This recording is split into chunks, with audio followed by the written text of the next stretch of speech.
Why do you keep repeating the same patterns? So today we're going to be talking about the hidden patterns of the priestess wound. Hey beautiful souls, welcome back. I hope you're doing well wherever you are in the world. So today I wanted to talk about something that has been coming up again and again over the past few weeks as we have been exploring the priestess wound. And it's this idea of patterns. Because one of the things that I see all the time, both in my own life and in the women that I work with, is that we often think that we are dealing with separate problems, separate issues, right? We may think, oh, I have a money problem, or I have a confidence problem, or I have a visibility problem, or I have a relationship problem, or a business problem.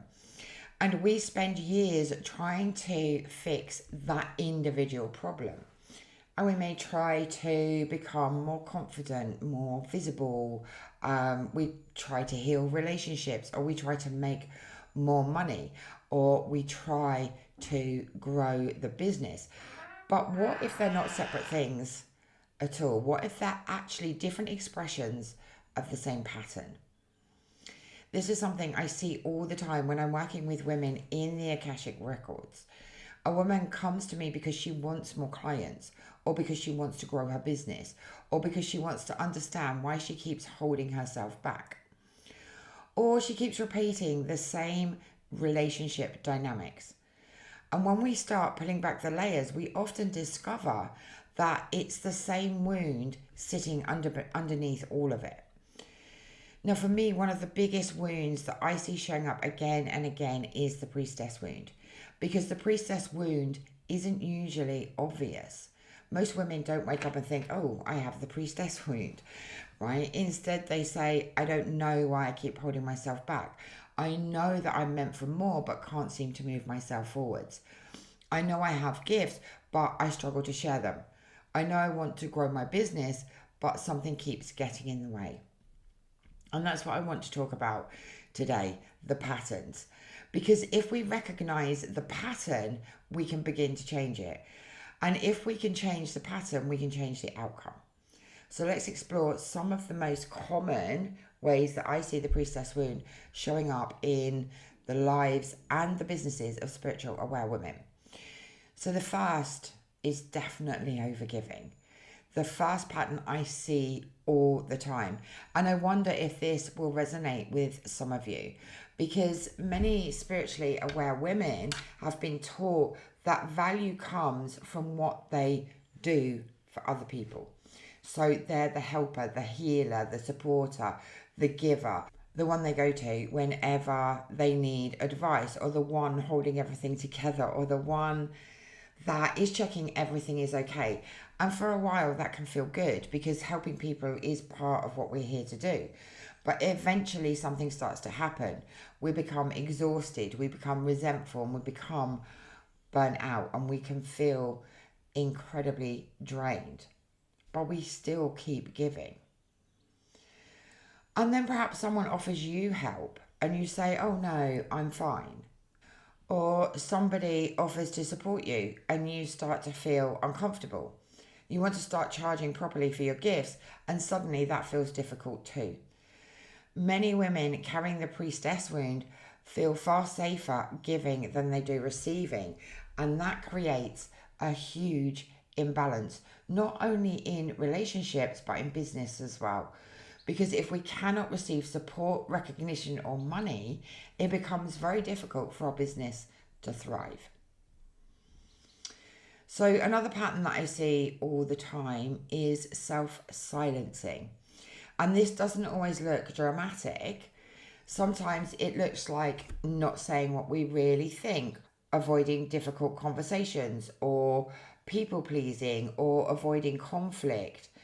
Sometimes it looks like saying it's okay when it really isn't. You don't want conflict. You don't want confrontation. You don't want people to think badly of you or to misunderstand you. So you stay quiet, you keep the peace, and you make yourself smaller. But every time we abandon our truth, we teach ourselves that our voice doesn't matter. And over time, that lack of self-expression begins showing up everywhere in our relationships, our money, our business, our pricing, our boundaries, our leadership. Because leadership requires a voice. And many women are still learning that it is safe to use their voice. Okay, the next one is a huge one. And honestly, I think many people watching this will recognize themselves here.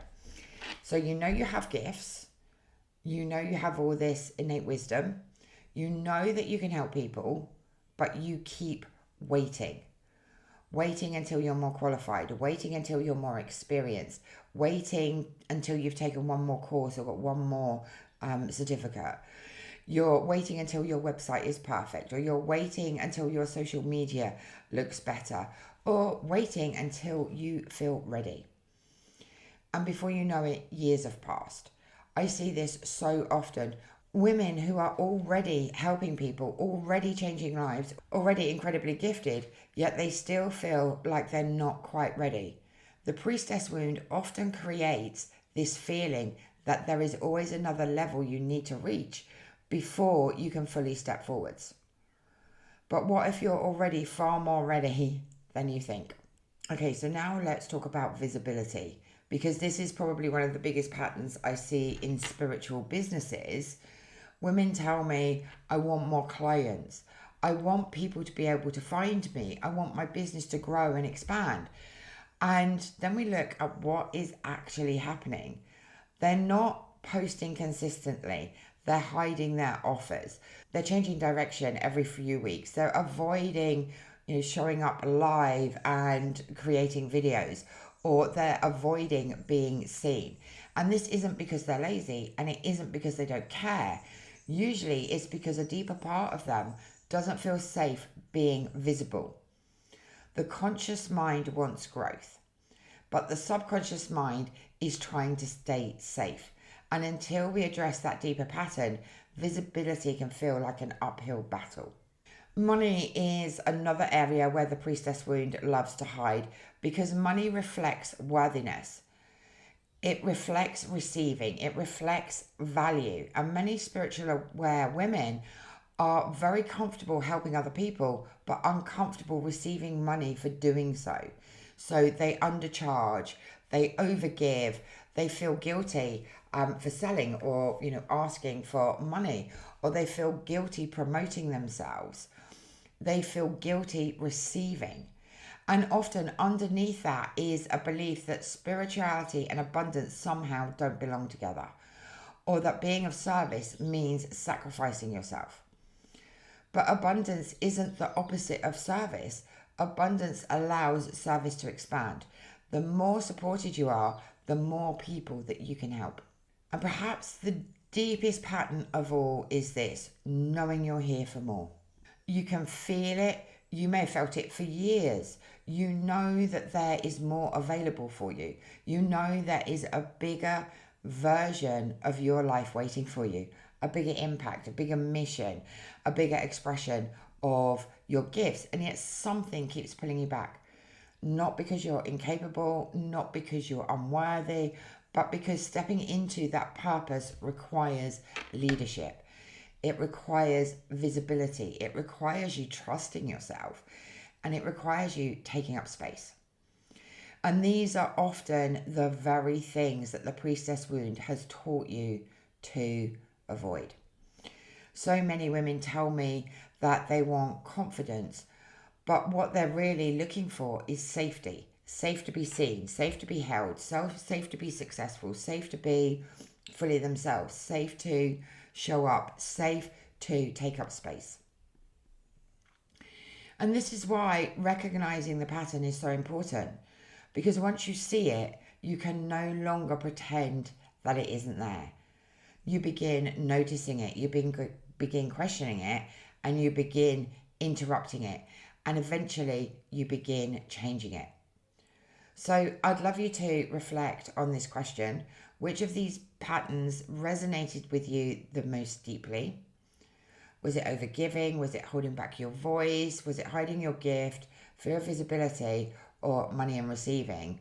Or maybe playing small in your business and you're stepping away from leadership? So let me know in the comments below, because awareness is often the first step towards transformation. And if you're ready to explore these patterns more deeply, I recently have created a new Priestess Wound workshop where we'll dive much deeper into how these patterns form, why they repeat, and how you can begin to heal them. So I'll leave the details below. Until next time, trust yourself, trust your path, and remember your soul already knows the way. Ciao for now.